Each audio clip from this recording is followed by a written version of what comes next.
soo dhawaada khiyaarta sharafta leh waa maalin kale iyo barnaamij cusub iyo goob cusub magacaygu waa Cabdalla janaka igala socotana waa Cabdalla Falowis maanta waxaan barnaamij qurux badan idinka diyaarin doonaa qaybo kamid ah xiriyaha qaxootiga ee ku yaala magaalada ganacsiga Puntland ee Boosaaso isoo raac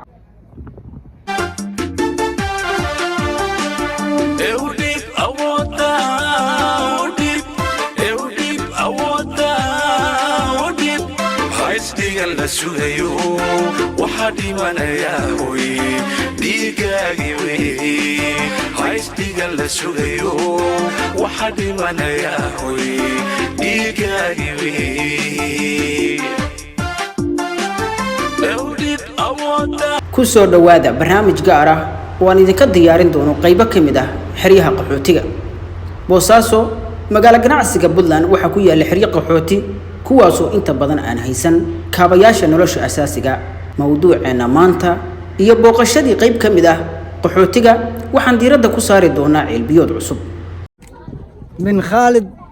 بن ناصر السعودية ووالديها خير الله سي وقت حقائق بان جوجنا ووقتي وفعنا واي قبل أصاب حسي خير الله سيه gabar muxsinada ayaa ugu deeqday kaamkan qaxootiga cilbiyood inta badan ka baahi tiri doona biyo la'aanta ka jirta halkan رعت هذا البير الوالدة شيخة بن خالد بن ناصر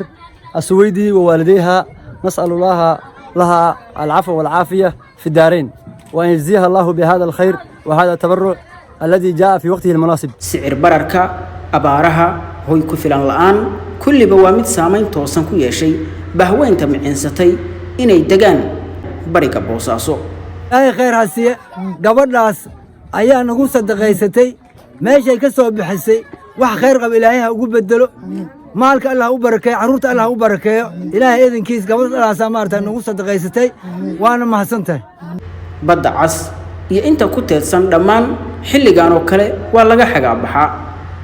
si nafta looga baxsado kuleylka 40 digrii gaaray caruurta haweenka jilicsan duqeyda cimrigu simay dhamaan uma adkeysan karaan kuleylka xadkiisa dhaafay ilaahu ka aamin في مرتا علمك أولاد أرض آمين يا وكيل آمين يا واحد آمين في إلهي مرتا وبركة إلهه كده آمين آمين يا حيوم يا حيوم آمين يا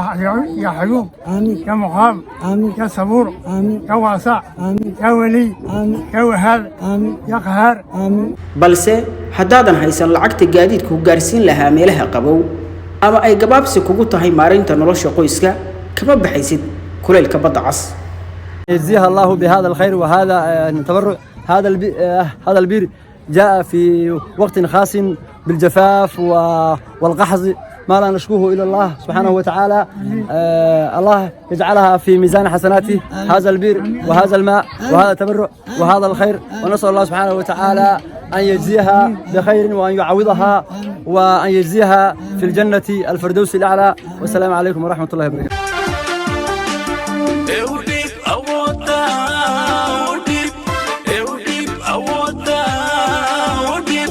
haystiga la sugayo